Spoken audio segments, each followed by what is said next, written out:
must remember that the Bible teaches that God is perfect love.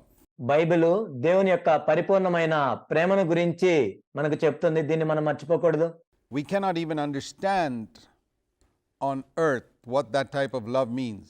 అసలు అలాంటి ప్రేమ అంటే ఏంటో ఈ లోకంలో ఎక్కడ నిర్వచనమే లేదు. It's way beyond the highest expression of love that this world can think of. ఈ లోకము చెప్పదగిన దానికంటే కూడా, ఈ లోకములో ఉన్నతమైన ప్రేమ గురించి చెప్పగలిగిన దానికంటే కూడా ఎంతో ఉన్నతమైన ప్రేమ ఇది. When God wants to compare his love for man with a human illustration, in Isaiah 49:15, he compares it with the love of a mother for a newborn child.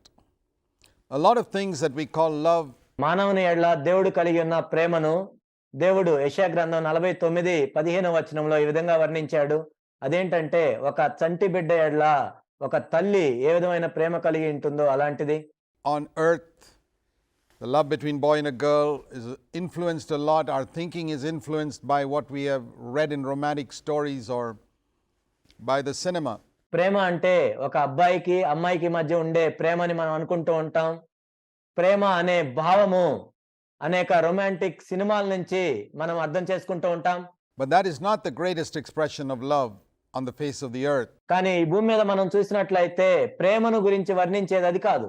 A boy or a girl will not be willing to sacrifice for each other what a mother is willing to sacrifice for her newborn child.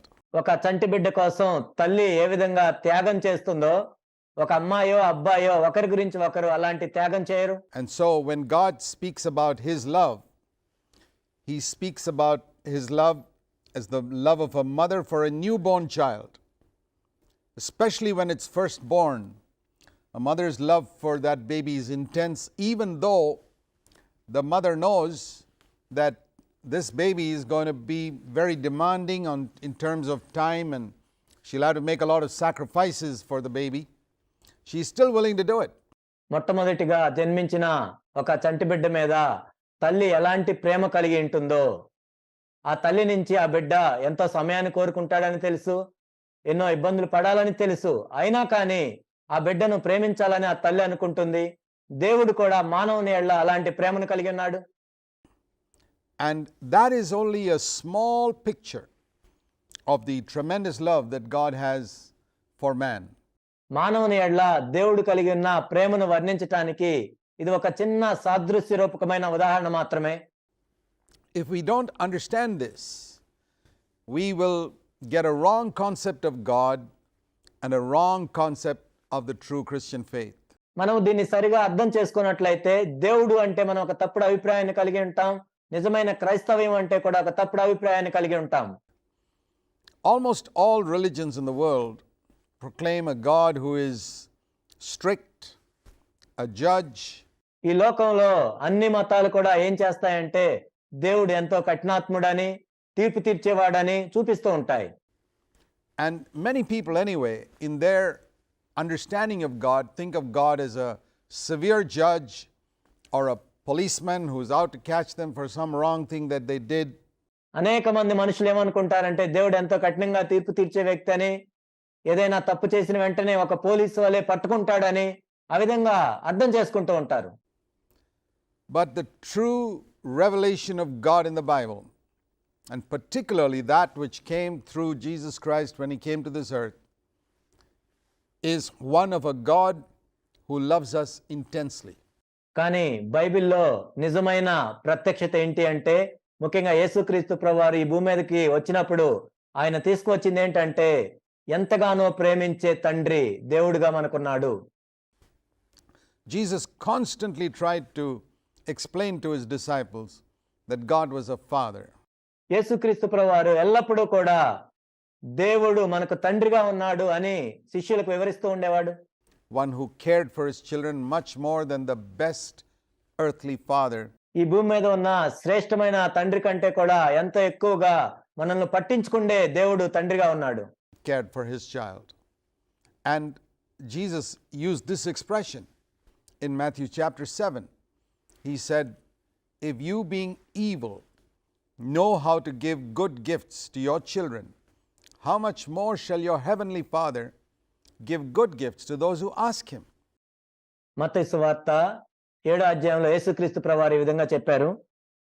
మీరు చెడ్డవారయ్యుండియు మీ పిల్లలకు మంచి ఈవులను ఎరిగి ఉండగా పరలోకమందున్న మీ తండ్రి తన్ను అడుగు వారికి అంతకంటే ఎంతో నిశ్చయముగా మంచి ఈవులను ఇచ్చును. So he said that the best earthly father was evil compared to God. That's the meaning of that statement in Matthew 7. మత్తయి సువార్త 7వ అధ్యాయంలో ఉన్న ఈ మాటకు అర్థం ఏంటంటే, ఈ భూమి మీద ఉన్న శ్రేష్టమైన తండ్రి కూడా దేవునితో పోల్చుకున్నట్లయితే ఒక చెడ్డవాడిగా ఉన్నాడు.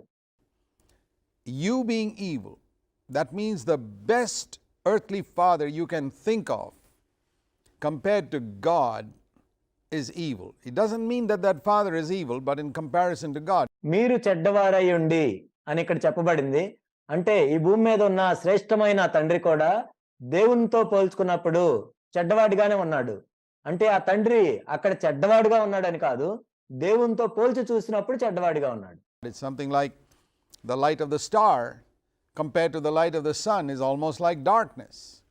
That's why when the sun rises in the sky, the stars disappear. They don't disappear really. The lights are there, but the light of the sun is so bright, it blots out the light of the stars and it almost becomes like darkness.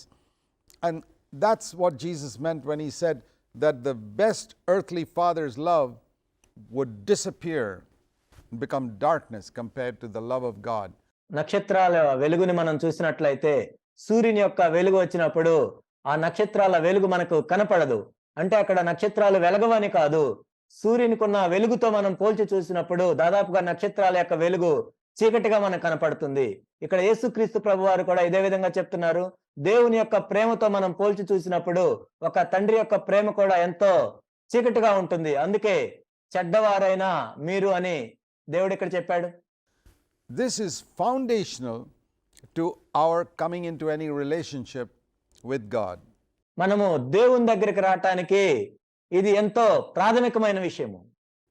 And many Christians, because they don't have this clear understanding of God's love in their heart, అనేక మంది క్రైస్తవులకు దేవుని యొక్క ప్రేమ గురించి తమ హృదయములో సరైన అవగాహన లేని కారణాన్ని బట్టి end up with insecurity, fear, వాళ్ళు అభద్రతాభావంతో ఉంటారు, భయంతో ఉంటారు, sense of guilt, a feeling that God is always telling them you're not good enough, అపరాధ భావంతో ఉంటారు, నువ్వు ఎప్పుడు మంచివాడివి కాదు అని దేవుడు చెప్తున్నాడు అని వాళ్ళు అనుకుంటూ ఉంటారు. and this leads to relationship problems with others. దీనివల్ల ఏం జరుగుతుందంటే వేరే వాళ్ళతో వీళ్ళకున్న సంబంధాల మీద కూడా ఆ ప్రభావం పడుతుంది.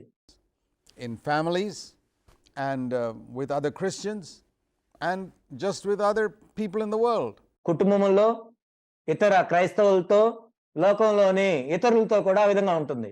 The root cause of all these problems is a lack of understanding of what the New Testament reveals so clearly, that God loves us intensely.